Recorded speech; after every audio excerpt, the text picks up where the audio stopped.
Miss Lenny, nag-iisip kami ngayon ng asawa ko kung bibili na nga ba kami ng sarili naming bahay kasi sa ngayon nagre-renta pa lamang kami. Ma-approve kaya kami sa business loan kahit wala pang home loan? Alam ko na bilang Pilipino talaga, ang isa talaga sa mga pinakagusto nating mabili para sa ating pamilya ay ang house and lot.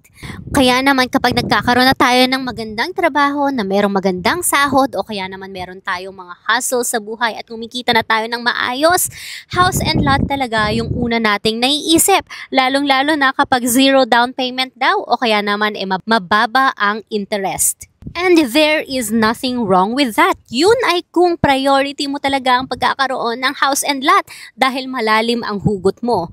Pero kung pareho naman kayo ni Mr. at ni Mrs. na gusto nyo talagang magkaroon ng real estate property dito sa Japan, you might also wanna consider rent vesting. So if you are still renting out, consider that as a blessing.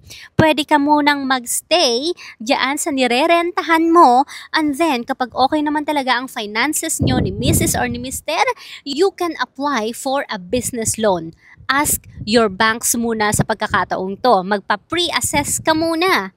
So for a simple explanation, rent vesting means nagre-renta ka habang nag-i-invest ka.